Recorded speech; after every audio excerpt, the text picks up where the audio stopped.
all the way underneath the seat in front of you. We check that your seatbelts are secure.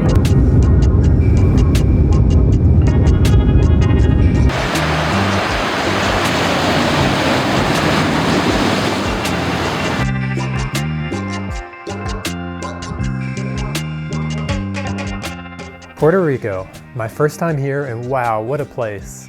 From the golden beaches of Rincon to the historic streets of San Juan, this trip was an amazing mix of relaxation, adventure, and of course, some solid photo and video opportunities. But if you're a photographer or a videographer thinking about coming here, what gear should you bring? And where are the best spots to capture the magic of Puerto Rico? Well, let's talk about it. We started off our trip with a few days in Rincon, which is basically Puerto Rico's surf capital. The sunsets here were amazing, just absolutely breathtaking. If you're into beach photography, this is a really good spot. But I'll be honest, I barely touched my mirrorless camera here. The combination of sand, salty air, and direct sun exposure made me hesitant to use it too much. Instead, I found myself leaning on my old iPhone 14 Pro, which did an amazing job capturing the colors and atmosphere.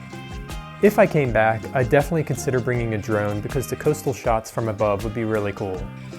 Aguadilla was another highlight, and we did the hike to Survival Beach.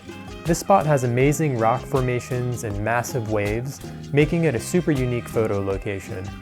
If you're planning on capturing this place, just know that it's a bit of a trek, and carrying heavy gear might not be ideal.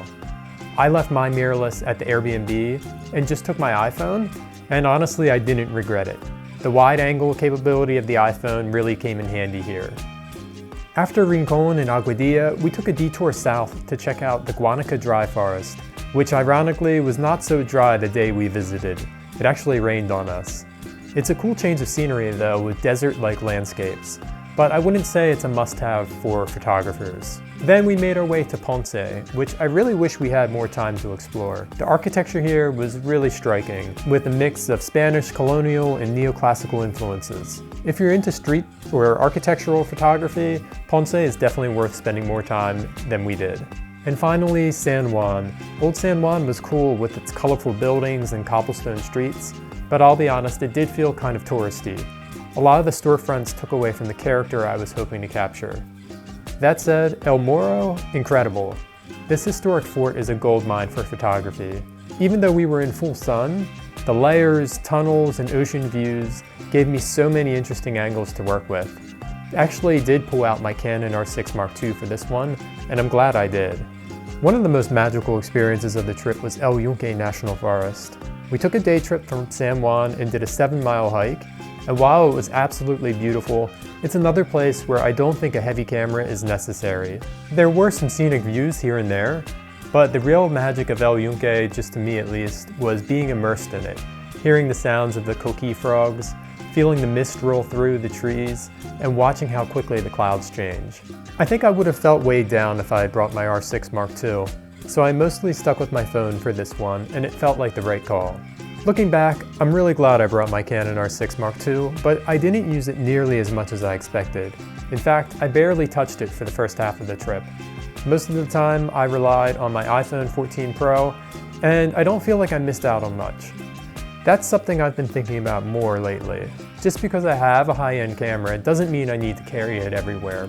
Another thing, I packed my Joby GorillaPod, fully intending to use it for video shots, and I never took it out of my bag.